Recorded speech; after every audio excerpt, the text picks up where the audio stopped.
E aí, amigos, tudo bem com vocês? Sejam bem-vindos a mais um vídeo do canal Red Contos e Afins.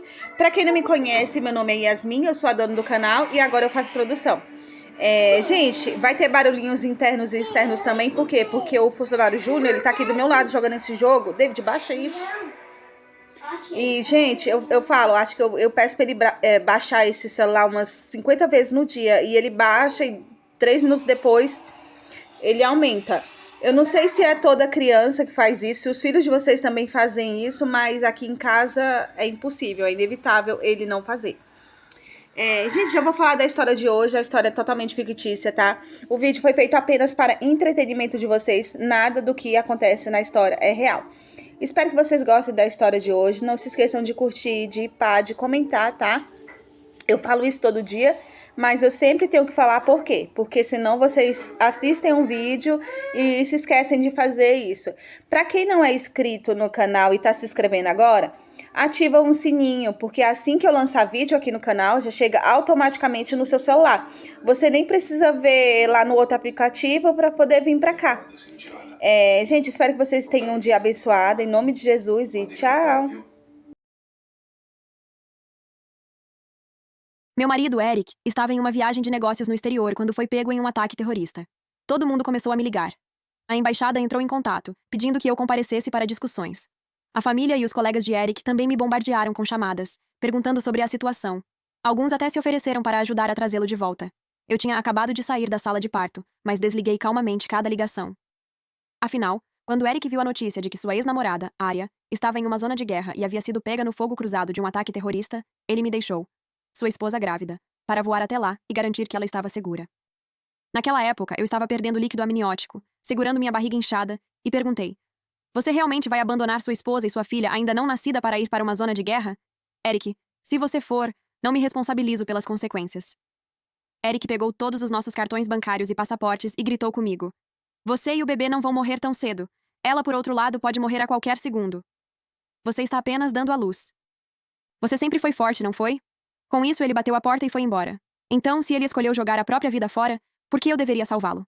Eric sempre gostou de assistir notícias internacionais. Eu nunca entendi o motivo, até 2 dias antes. Uma reportagem mostrou que uma correspondente de guerra havia sido capturada por terroristas durante uma entrevista. A gravação durou apenas 1 segundo, mas eu a reconheci imediatamente. Era a Arya, a âncora mais famosa do canal internacional. Naquele momento, eu estava grávida de 9 meses, prestes a entrar em trabalho de parto. Sentada na cadeira de balanço da sala, apoiei a mão na barriga e senti uma pontada de empatia pela jornalista. No segundo seguinte, Eric derrubou a tigela de frutas em pânico. Ele se levantou tão rápido que bateu o joelho na quina da mesa de centro. O impacto parecia doloroso, mas ele nem reagiu. Cambaleou até a cozinha para pegar um copo d'água, mas acabou abrindo a torneira de água quente, queimando a mão e deixando o copo cair, que se estilhaçou no chão. Ignorando a pele avermelhada, ele correu para o quarto e bateu a porta. 1 hora depois, voltou. Eu preciso fazer uma viagem de negócios. Levantei-me lentamente, ainda com a mão na barriga. Eric, minha data prevista para o parto é nos próximos dias. Posso entrar em trabalho de parto a qualquer momento. Não é um bom momento para viajar. E se as contrações começarem de repente? Você sabe que minha mãe morreu no parto do meu irmão mais novo. Eu tenho medo de dar à luz. Você não disse que queria ser a primeira pessoa que nossa filha veria quando abrisse os olhos? O rosto dele empalideceu, mas logo respondeu. Essa viagem é muito importante para mim. Eu preciso ir, mas não se preocupe. Vou voltar antes do parto. Dei um sorriso quebrado. Mesmo com a dor já intensa e o líquido escorrendo pelas minhas pernas sem parar. Está bem, disse. Mas Eric, saiba de uma coisa. Qualquer consequência dessa viagem será responsabilidade sua. Eu não vou arcar com nada por você. Talvez minha expressão tenha sido séria demais, porque ele hesitou. Então, como se estivesse fazendo uma promessa, disse. Não se preocupe, vou voltar em segurança. Em seguida, correu para o quarto, arrumou algumas roupas às pressas, calçou os sapatos e foi embora. Quando já estava prestes a sair, eu o chamei. Eric, espere! Ele se virou claramente irritado. Você já não disse que eu podia ir? Por que está me chamando agora? Apertei os punhos, sentindo a dor aumentar, mas mantive a voz firme. Você esqueceu seu passaporte. Arrastei meu corpo de volta até o quarto, ainda perdendo líquido. Peguei o passaporte e voltei. Entreguei a ele também um cartão bancário. Era o cartão onde estavam guardados todos os salários que ele havia transferido para mim ao longo dos 7 anos de casamento. A mão dele tremeu levemente ao pegar os itens. Seus olhos começaram a ficar vermelhos. Por um momento, achei que ele poderia ficar. Mas, em vez disso, ele enfiou o cartão e o passaporte na bolsa e jurou novamente. Prometo que volto antes do bebê chegar. Então ele bateu a porta e saiu apressado. Ouvi o eco da porta batendo no nosso apartamento vazio e liguei calmamente para a maternidade e para um centro de atendimento pós-natal. Um homem que nem percebeu que minha bolsa tinha rompido ousou dizer que voltaria a tempo do parto. Que risível. Eric e eu nos conhecemos por meio de um clube de montanhismo. Naquela época, eu trabalhava em uma empresa de tecnologia sob pressão intensa. Trabalhando horas extras regularmente, a única hora em que eu conseguia respirar era nos fins de semana, quando fazia trilhas para recuperar um pouco de energia. Ele entrou para o clube no meu segundo ano lá. No começo, éramos apenas companheiros de trilha, mas sempre avançávamos juntos, sempre os primeiros a chegar ao cume. Com o tempo, nos aproximamos. Ele trabalhava em banco de investimento. Eu trabalhava com tecnologia da informação. Ele gostava de fazer trilhas, correr e malhar. Eu também. Quando chegamos à nossa 100ª trilha, ele confessou seu amor por mim, sem palavras elaboradas, sem romantismo exagerado. Só uma frase. Freia, vamos ficar juntos. Eu concordei. Não porque fosse especialmente encantador. Meu pai era o rei do romantismo. Quando ele cortejou minha mãe, iluminou metade da cidade com fogos de artifício e até foi preso por perturbar a ordem pública. Mas essa paixão acabou destruindo minha mãe. Quando ela estava grávida do segundo filho, a amante do meu pai apareceu, provocando-a deliberadamente pouco antes do parto. E isso a levou à morte na mesa de cirurgia. Então eu já tinha percebido há muito tempo. Romance é barato. Confiabilidade é o que importa. E Eric era confiável. Ele nunca se atrasava. Seus presentes eram clichês, mas ele nunca esquecia uma única ocasião. Ele não me buscava quando chovia, mas no momento em que eu ligava, ele vinha sem hesitar. Então, depois de 3 anos de namoro, nos casamos. A vida de casados não era muito diferente de antes. Dividíamos as tarefas igualmente. Nos feriados, revezávamos na escolha dos destinos de viagem. Uma vez, um lugar que ele gostava. Outra vez, um lugar que eu gostava. Era uma vida calma, organizada e sem sobressaltos. Eu realmente acreditava que tinha nascido para esse tipo de vida. Até 3 anos atrás, quando um dos amigos da faculdade dele se casou e ele me levou junto para o casamento. Na despedida de solteiro, um dos amigos muito bêbado o puxou de lado e chorou. Eric, te ver assim, sem brilho nos olhos, parte meu coração. Vou me casar amanhã. Finalmente estou entrando na felicidade. Mas você é como alguém que trancou o próprio coração. Se a Arya não tivesse insistido em se tornar repórter de guerra, você não teria acabado assim. Vi Eric olhar para mim instintivamente. Ele explicou rapidamente. Ele está bêbado.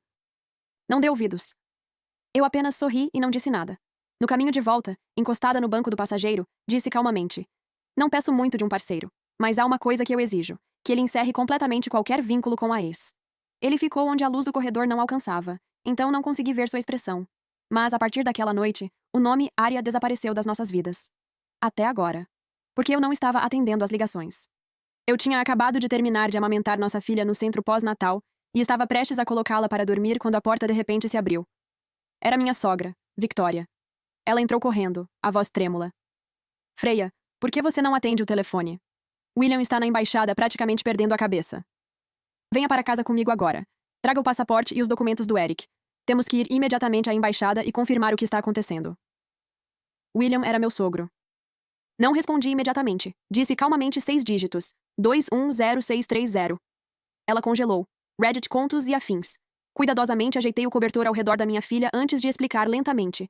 Esse é o código da porta da frente. Se precisar dos documentos, você mesma pode pegá-los. As mãos de Victoria tremiam. Freia, como você pode estar tão fria? Eric está em uma zona de guerra. A vida dele está em perigo. Ele mandou uma mensagem no grupo pedindo ajuda. Foi baleado na perna e está escondido na casa de um estranho, tentando se desviar dos tiros. Eu sei que você acabou de passar por uma cirurgia e precisa de tempo para se recuperar, mas isso é uma emergência. Você não pode simplesmente ir comigo à embaixada, só desta vez? Ela tremia por inteiro, como se pudesse desabar a qualquer segundo. Ainda assim, falei calmamente. Eu sei que ele está ferido. Antes de enviar aquela mensagem no grupo, ele já tinha me mandado vários pedidos desesperados de ajuda. Eu não respondi. Victoria cambaleou, quase perdendo o equilíbrio. Olhei para ela, e não nego que vacilei por um instante. Afinal, nos últimos 7 anos, ela me tratou bem. Durante os anos em que estive sem mãe, ela preencheu esse vazio. Mas tudo isso já havia sido destruído, pelo próprio Eric. Peguei um pendrive do criado mudo e entreguei a ela. Esta é uma gravação da conversa entre mim e Eric naquela noite. Assista primeiro, depois conversamos. Victoria o pegou com as mãos trêmulas. Quando o vídeo terminou, ela desabou no chão. Seus lábios tremeram por um longo tempo, antes que finalmente conseguisse falar. Freia, você tem que acreditar em mim. Nada nunca aconteceu entre Eric e Arya. Ainda assim, não consegui endurecer completamente meu coração. Mesmo com a dor da cesariana ainda aguda, forcei-me a sair da cama e a ajudá-la a se levantar. Assim como naquele dia em que Eric foi embora, eu já tinha entrado em trabalho de parto, minha bolsa tinha estourado. Mas ainda assim amoleci e entreguei o passaporte e o cartão bancário a ele. Disse gentilmente, Eu sei que nada físico aconteceu entre ele e a Arya. Mas o fato de ele estar disposto a deixar a esposa e a filha ainda não nascida para voar para uma zona de guerra por ela, isso diz tudo sobre a escolha dele. Ele estava disposto a deixar minha filha nascer sem o pai. Estava disposto a me deixar encarar a cirurgia sozinha. Um homem assim deve ser responsabilizado por suas decisões. Enquanto eu falava, o rosto de Victoria ficava cada vez mais pálido. No fim, ela não discutiu mais. Talvez nem ela tenha encontrado argumentos para me convencer. Ela finalmente desistiu e se levantou, o corpo tremendo. Você, descanse um pouco. Vou embora agora. Ela saiu pela porta parecendo ter envelhecido 10 anos em um instante, tropeçando ao caminhar. Apesar de sentir pena dela, ainda falei antes que ela saísse completamente. Victoria, me avise ainda esta semana quando você e William puderem sair do apartamento. Eles estavam morando em uma propriedade que eu havia pago integralmente desde que nos casamos. Victoria se virou, o cansaço estampado no rosto. Você realmente precisa apressar isso? Não pode esperar um pouco? Balancei a cabeça. Eric esperou? Quando ele foi embora, nem sequer me levou ao hospital, mesmo com a bolsa já rompida. Ele simplesmente saiu do país. Só quero que todos os assuntos relacionados aos bens conjugais sejam resolvidos antes que ele volte. Talvez essas palavras tenham sido o que finalmente fez Victoria desistir completamente. Ela saiu cambaleando do centro de recuperação pós-parto. Soltei um longo suspiro e me deitei de volta na cama. Quando a ajudei a se levantar mais cedo, minha ferida da cesariana já tinha começado a sangrar novamente. Doía muito, mas apertei calmamente o botão de chamada e pedi para a enfermeira trocar o curativo. Naquela noite, a porta do meu quarto de hospital foi escancarada de repente. Era meu pai, Thomas. Seu rosto estava carregado de fúria, mal conseguindo conter as emoções. Qual é o significado disso? Por que você mandou uma mensagem em massa, dizendo que está se divorciando do Eric? Só quando ele mencionou isso é que me lembrei. Depois que Victoria saiu, eu tinha pegado o celular para assistir a um programa, mas fui bombardeada com notificações. Todas eram de contatos do Eric, colegas de trabalho, parentes, amigos, até mesmo antigos clientes. Um a um perguntavam: onde está o Eric? Ele está gravemente ferido? Você ouviu alguma coisa? As mensagens deles me irritavam. Então, assim como Eric enviou um pedido de socorro em massa do exterior, eu também enviei o meu. Olá a todos. Eric e eu vamos formalmente entrar com o pedido de divórcio assim que ele retornar. Não tenho conhecimento da condição atual dele na zona de guerra. Para mais informações, por favor, entrem em contato com os pais dele. Depois disso, meu celular finalmente ficou em silêncio. Enquanto eu pensava nisso, meu pai de repente chutou a cama do hospital. É assim que você age? A vida do seu marido ainda é incerta, e você está com pressa para cortar laços? Foi isso que eu te ensinei? Você não tem lealdade alguma. O grupo da família está me massacrando. Eu zombei. Então você acha que eu deveria arrastar meu corpo ainda sangrando, recém-costurado, implorando ajuda para salvar um homem que voou para uma zona de guerra por causa da ex-namorada? Pai, você é um homem. Você sabe como os homens pensam. Você acha que o Eric sentiria gratidão por qualquer uma dessas coisas? Meu pai tremia de raiva. Eu sabia por que ele estava tão agitado. Anos atrás, quando minha mãe estava grávida do segundo filho, o médico disse que ela precisava ficar calma e sem estresse por causa da saúde do bebê. E o que ele fez? A amante dele apareceu na nossa casa, causando tanta aflição que minha mãe morreu no parto. Ele se arrependeu depois, mas de que adiantou? No ano seguinte, casou-se com essa amante. Um ano depois, eu tinha um meio-irmão.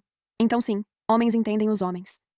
Eric poderia morrer no campo de batalha, ou, como em todo romance clichê ou programa de TV, ele e sua ex, a correspondente de guerra, poderiam se apaixonar novamente em meio a balas e perigo. Mesmo que nada romântico acontecesse entre eles, como eu poderia encarar nosso casamento?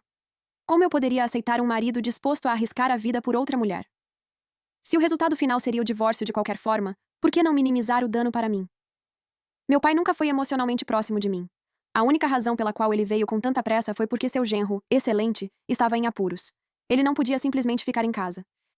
Ele gritou comigo mais algumas vezes e saiu sem olhar para trás. Não perguntou se meu ferimento doía, não perguntou como minha filha estava, nem sequer olhou para o berço, mas eu não estava triste, apenas irritada, porque todo o grito dele acabou de acordar o bebê que eu tinha acabado de fazer dormir.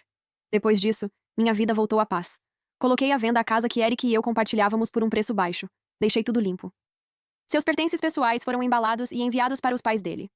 Até o berço, o carrinho e as roupas que ele comprou para nossa filha, joguei tudo fora. Um pai que não amava sua filha não merecia deixar nada para trás. Antes de a venda ser concluída, Victoria me perguntou se eu poderia vender o apartamento para ela com desconto. Afinal, eles não tinham uma casa na cidade. Estavam morando na minha o tempo todo. Aconselhei. Acho que você e William deveriam alugar por enquanto. Guardem suas economias. Se Eric voltar com ferimentos permanentes e não puder trabalhar, vocês vão precisar desse dinheiro para sobreviver. Minhas palavras fizeram o rosto dela ficar arroxeado. William ficou tão furioso que levantou a mão para me bater, mas eu apenas o lembrei calmamente. Você não acabou de gastar 1 milhão para acionar canais diplomáticos e repatriar Eric? Não estrague isso agora sendo preso por agressão. Victoria e Eric ainda precisam de você. Pedi para a equipe do centro de recuperação acompanhá-los até a saída. Tudo estava acontecendo nos meus termos. A única coisa que ainda me abalava era o extrato bancário que meu advogado me enviou. Acontece que Eric vinha doando dinheiro para o Projeto Internacional de Caridade Infantil que, nos últimos 7 anos, todas as doações processadas por Aria. Algumas eram de 3 mil, outras chegavam a 50 mil, ou até 100 mil. No total, mais de 1 milhão. Todos esses anos, nossas finanças eram basicamente separadas. Mesmo durante minha gravidez e o parto, nunca mexi no dinheiro dele. Ele se sustentava, e eu pagava por mim e pelo bebê. Achei que ele estava economizando, mas não. Ele vinha investindo suas economias na caridade da ex-namorada. Ele preferia gastar generosamente com ela do que se importar se sua própria esposa e filha estavam vivendo com dificuldades em um apartamento pequeno. Naquele momento, o último resquício de afeto que eu tinha por ele morreu. Quando minha recuperação pós-parto estava chegando ao fim, Eric finalmente foi repatriado. Suspirei aliviada. Pelo menos aquele milhão não foi desperdiçado. Mas o que veio em seguida foi aquela dor familiar e lancinante. Recuperei a compostura, levantei, tomei banho, fiz minha maquiagem, me vesti e fui para o aeroporto. Algumas coisas precisavam ser ditas cara a cara. O saguão de desembarque estava lotado. Amigos, família, curiosos bem-intencionados. Fui direto para a saída, ignorando os olhares lançados em minha direção. Logo, Eric foi trazido pela equipe médica. Ao lado dele estava uma mulher de pele bronzeada. No momento em que ela desceu da rampa, torceu o tornozelo. Eric imediatamente tentou se levantar da cadeira de rodas, a voz tensa de preocupação. Cuidado! Não force a perna de novo! Fiquei a poucos metros, observando, meus dedos se fechando involuntariamente em punhos. Em 7 anos de casamento, ele nunca demonstrou esse tipo de preocupação quando eu caí durante a gravidez, bati a barriga no canto da mesa, ou quando minha bolsa rompeu. Então esse era o Eric apaixonado e cheio de vida, de que todos falavam. A dor me atravessava em ondas. Enquanto eu ainda estava atordoada, ele já estava cercado pela multidão. Ele abraçou os pais com força, a voz embargada. Pai, mãe, me desculpem, eu preocupei vocês. O casal idoso chorava, e os outros ao redor estavam com os olhos marejados. Então ele me viu. Seus olhos brilharam como se tivesse encontrado uma tábua de salvação. Caminhou até mim, com os olhos vermelhos. Ele segurou minha mão e sussurrou. Freya, eu consegui. Estou em casa em segurança. As lágrimas dele caíram sobre o dorso da minha mão, quentes, mas me causaram náusea. Dei um leve tapinha na mão dele e a retirei discretamente. Você voltou. Isso é o que importa. Calmamente, tirei um documento da bolsa e o entreguei a ele. Preciso voltar para casa cuidar da minha filha. Você pode assinar os papéis do divórcio agora? As pupilas de Eric se dilataram instantaneamente. Ele me encarou, incrédulo. Reddit, contos e afins. Mas eu simplesmente continuei, com voz calma. Eric, eu te disse naquela noite, antes de você partir. Se escolhesse ir para aquele lugar devastado pela guerra, teria que assumir a responsabilidade pela sua decisão. Meu olhar caiu lentamente para a perna enfaixada dele. O sangue já havia vazado, escurecendo o curativo. Você tem que arcar com o custo de se ferir em uma explosão e quase perder a perna. Tem que encarar as consequências de seus pais perderem o sono, gastarem todas as economias e recorrerem a todos os meios para te trazer de volta. E mais importante, tem que aceitar que me perdeu, perdeu nossa filha e perdeu a casa que construímos juntos. Você é um homem, e quando um homem faz uma promessa, deve cumpri-la. O corpo de Eric começou a tremer violentamente. Talvez nem ele esperasse que eu desistisse dele tão completamente. Afinal, durante nossos 7 anos de casamento, eu nunca fiz exigências. Quando ele não me dava dinheiro para as despesas diárias, eu nunca pedia.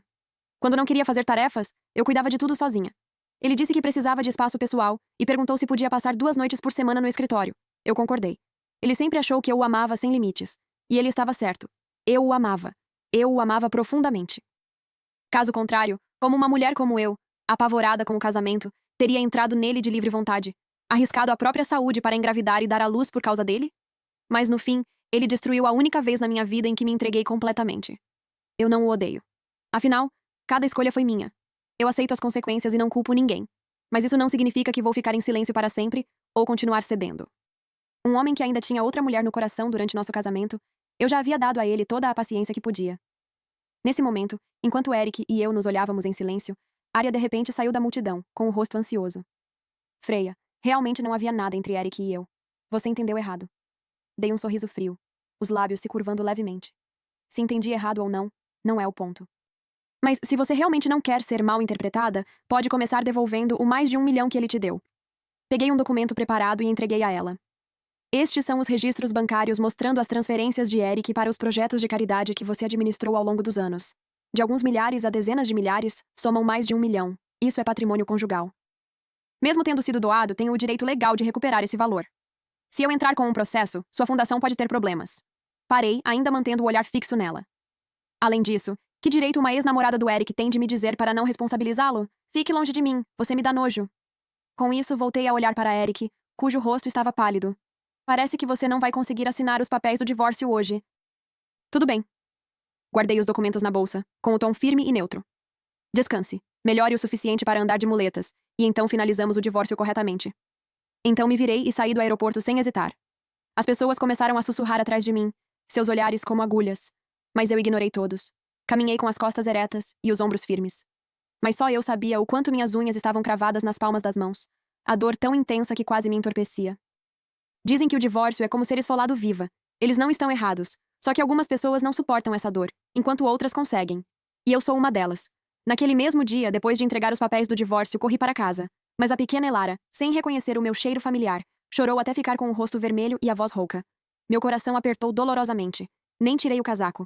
Corri para me sentar e puxá-la para o meu peito, amamentando-a imediatamente.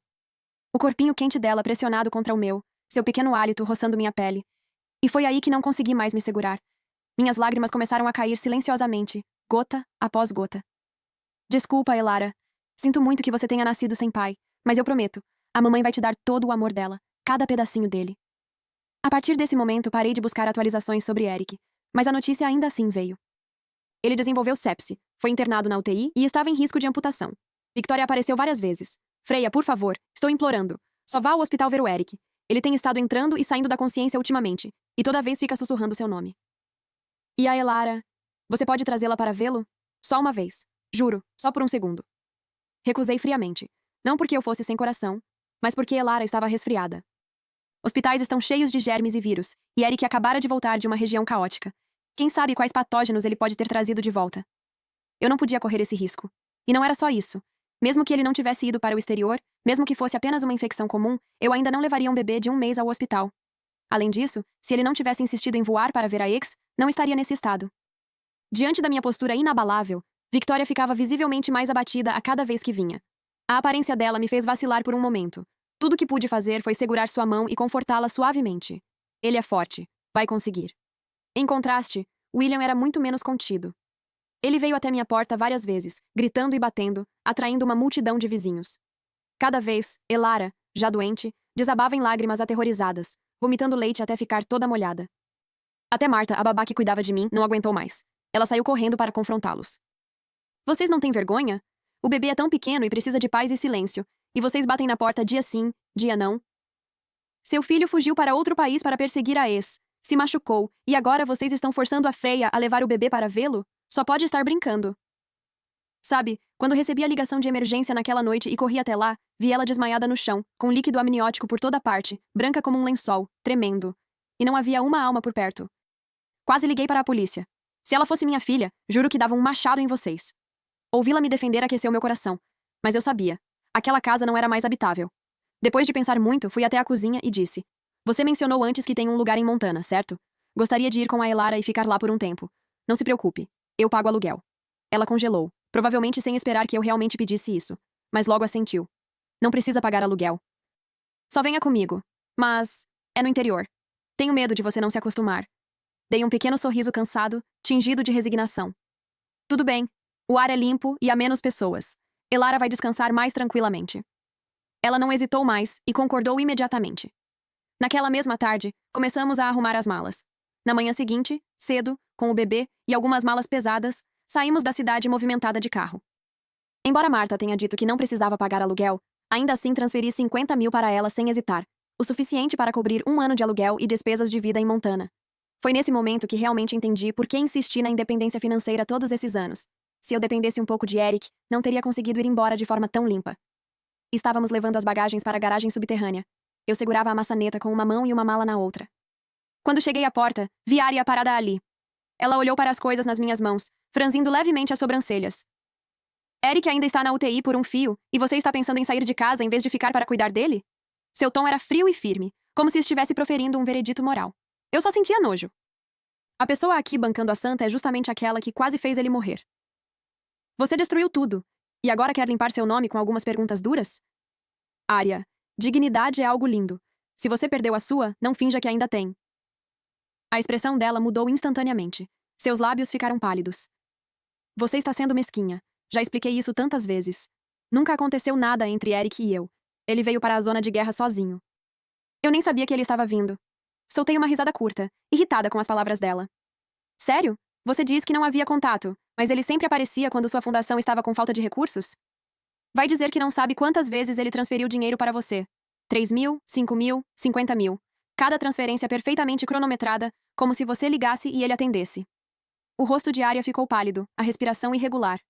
Eu nunca pedi para ele doar. Levantei a mão para interrompê-la. Chega de atuação. Não existe lei que diga que repórteres de guerra não podem ser a terceira pessoa no casamento de alguém. A natureza humana é complicada, eu entendo. Mas, por favor, não fique na minha porta fingindo ser algum tipo de mártir. O rosto dela desmoronou, como se tivesse levado um tapa. Você está falando besteira. Eu nunca tentei destruir seu casamento. Eu nem quero ficar com o Eric. Assenti calmamente. Que conveniente. Eu também nunca planejei atrapalhar o seu grande amor. Faça o que quiser. No entanto, se ele acordar, diga uma coisa por mim, a menos que seja sobre o divórcio, não me procure mais. Com essas palavras, passei por ela sem hesitar, e entrei no elevador. Marta vinha logo atrás, segurando Elara com um braço enquanto usava a mão livre para apertar o botão do elevador. Seu olhar era afiado o suficiente para cortar vidro. Ela não disse uma palavra, mas praticamente gritava: mais uma palavra e eu derrubo alguém. Cortei completamente o contato com Eric. Mudei meu número, deletei minhas antigas contas nas redes sociais e me mudei para a pequena casa de Marta em Montana, levando apenas Elara comigo. A casa não era luxuosa, mas era tranquila. O marido dela trabalhava fora por longos períodos, e o filho já estava na faculdade, morando em outro estado. Todos os dias, eu criava galinhas, pescava e cuidava da horta com minha filha. De certa forma, eu estava vivendo uma vida de aposentada. Era surpreendentemente simples e surpreendentemente feliz. Só voltei para a cidade onde Eric e eu morávamos, quando Elara completou 1 ano. Peguei o celular que não tocava há meses, troquei pelo antigo cartão SIM e abri o aplicativo de mensagens que não verificava há mais de 1 ano. Uma enxurrada de mensagens novas chegou, tantas que o aplicativo quase travou. Fiquei olhando para elas por um momento, depois toquei em limpar tudo. Depois de apagar tudo, enviei uma única mensagem para Eric. Voltei. Quando você está livre? Vamos finalizar o divórcio. Ele não respondeu. Comecei a me perguntar se ele realmente tinha morrido no hospital quando a campainha tocou de repente. Um arrepio percorreu minha espinha. Olhei para Marta. Ela entendeu imediatamente, pegou Elara no colo e se retirou silenciosamente para o quarto, fechando a porta com cuidado. Respirei fundo. Fui até a porta e a abri. Eric estava ali. Fiquei paralisada por um momento. Ele parecia muito mais velho do que eu lembrava, o rosto marcado por linhas, e a nitidez em seus olhos havia desaparecido.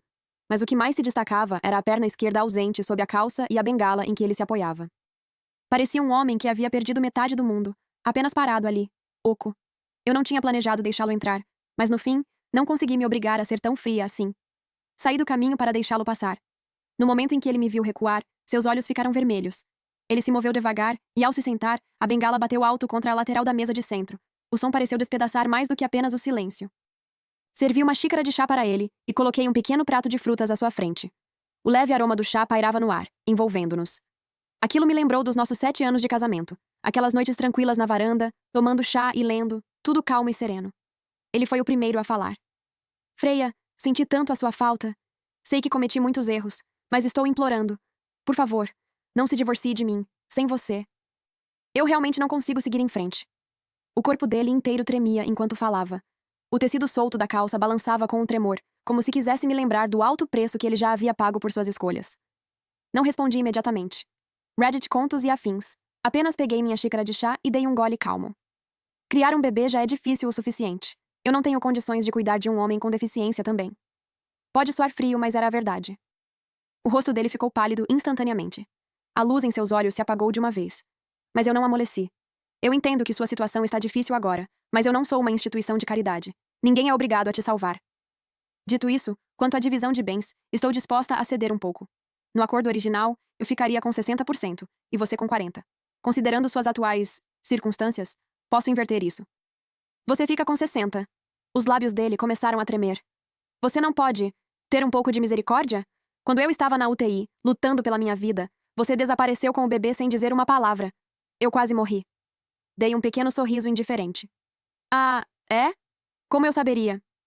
Eu avisei antes de você sair do país. Você teria que arcar com as consequências. Você concordou. Seus punhos se fecharam com força, os nós dos dedos ficando brancos. Ainda assim tentou argumentar. Você nunca me contou que ia se divorciar de mim. Eu ri, amarga. Quando eu estava sangrando, em trabalho de parto no chão, ele virou as costas e pegou um avião para salvar outra mulher. Peguei meu celular da mesa de centro, abri o vídeo que eu havia guardado e entreguei a ele. No vídeo, eu não chorava nem gritava, mas o sangue escorria lentamente pelas minhas roupas, abaixo do abdômen. No final, a gravação mostrava ele saindo pela porta, seus passos deixando manchas escuras do meu sangue pelo chão. Mesmo com tudo aquilo, ele foi embora. E agora ainda tinha a audácia de me culpar. Depois de assistir ao vídeo, ele pareceu completamente exausto, desabando no sofá, como se toda a força tivesse sido drenada de seu corpo. Fiquei imóvel, tomando meu chá. Estou disposta a ceder, continuei. Você pode ver sua filha uma vez por mês. Quando ela for mais velha, se quiser te ver mais, eu não vou impedir. Quanto à guarda, você está incapacitado agora, e é improvável que volte ao seu antigo trabalho em finanças. Talvez devesse focar em reconstruir sua vida primeiro. E pare de fantasiar com uma disputa pela guarda. Você a abandonou uma vez. Então não tente usar a carta do amor paterno agora. E, já que você está praticamente sem recursos, também não vou exigir pensão. As mãos de Eric tremiam tanto que seus lábios também tremiam. Ele parecia querer dizer algo, mas não encontrou palavras. Acrescentei calmamente. Tudo o que eu sempre quis foi um divórcio digno. Sem gritos, sem drama. Eu realmente te amei um dia. E, mesmo que esse casamento tenha terminado mal, espero que possamos pelo menos agir com maturidade diante da nossa filha. Ele ficou completamente em silêncio. Depois de uma longa pausa, falou, com a voz áspera, como se viesse dos destroços de algo destruído. Amanhã de manhã, às 9 horas, Departamento de Assuntos Civis. Então se levantou, apoiou-se na bengala e foi embora. No momento em que a porta se fechou, meu telefone tocou. Olhei o identificador de chamadas e pisquei. Era a esposa do colega de quarto do Eric na faculdade. Mal nos conhecíamos e quase nunca nos falávamos. Depois de um momento de hesitação, atendi. Freia, graças a Deus você voltou, ela exclamou animada. Você não faz ideia. Você é nosso ídolo agora. Franzi levemente a testa. Talvez percebendo meu silêncio, ela continuou. Você sabia? Depois que você foi embora, as contas do hospital do Eric estavam chegando a dezenas de milhares por dia. Os pais dele tiveram que vender a casa e pegar dinheiro emprestado com meu marido e com todos os amigos, só para mantê-lo vivo. Se você não tivesse ido embora, estaria se afundando em uma dívida de pelo menos 7 dígitos agora. Seu tom tinha um toque de Schadenfreude, mas ela estava dizendo a verdade. Ah, e aquela tal Aria. No começo ela estava bancando a enfermeira dedicada, lavando, alimentando, mimando ele como louca. Mas nem um mês depois, desistiu. Disse que tinha uma missão urgente no exterior. Quem acredita nisso? Obviamente só não queria cuidar de um homem com deficiência. E quando todo mundo ajudou o Eric com as contas? Ela não deu um centavo. Acredita nisso? Ele quase morreu por ela. Ouvi, os cantos dos meus lábios se curvando em um leve sorriso. Eu já tinha previsto tudo isso, mas nada disso importava mais. Desde que Eric não tentasse me envolver nas dívidas dele, qualquer bagunça que ele fizesse da própria vida não era da minha conta. No dia seguinte, nos encontramos no Departamento de Assuntos Civis. Ele usou o acordo de divórcio original que eu havia redigido. 60% dos bens para mim, 40% para ele. Não comentei nem reclamei. Quando recebemos a certidão de divórcio, os olhos dele ficaram vermelhos. Em pé nos degraus do lado de fora, ele perguntou com dificuldade. Posso ver minha filha? Claro! Mandei mensagem para Marta. E um momento depois, ela desceu carregando a Elara. No instante em que a viu, Eric desabou completamente. Apenas sorri levemente. Ele chorou ainda mais com isso. Fingi não ver. Deixei que passasse 30 minutos com Elara antes de dizer. Está quase na hora da soneca dela. Você deveria ir. Volte no mês que vem. Ele não discutiu. Apenas assentiu e foi embora. Depois disso, ele aparecia todo mês pontualmente para brincar com a filha por um tempo. Às vezes perguntava. Ela pode visitar os avós? Eu sempre dizia não. Até que Elara completou 6 anos, quando finalmente dei a ela a escolha. Quer ir vê-los? Visitar o lado do seu pai? Ela assentiu. Mas, na vez em que fomos, William passou a refeição inteira gritando comigo. Quando voltamos para casa, ela não disse uma palavra, apenas guardou a mochila em silêncio. Depois disso, nunca mais quis ir à casa dele. E a partir daí, Eric parou de aparecer com tanta frequência. Quando nossa filha fez 10 anos, ele se casou novamente, com uma mulher que já tinha um filho. Depois disso, suas visitas a Elara ficaram ainda mais raras. Não sei como ele está, mas Elara e eu estamos muito bem. Sempre que chega um feriado, pegamos um avião. Para onde quisermos ir. Uma vez, enquanto tomávamos sol em Santorini, na Grécia, eu, meio brincando, perguntei. Elara, você já me culpou por crescer sem um pai? Ela revirou os olhos e olhou para mim. Sem pai? Você traz homens bonitos para casa a cada 2 semanas para eu admirar. Estou preocupada que seu gosto eleve tanto meu padrão que eu não consiga arrumar um namorado, tá? Ri tanto que quase engasguei com o champanhe. Essa vida. Simples, acolhedora, perfeita nos melhores sentidos. Era exatamente o que eu queria. Fim, que Deus te abençoe.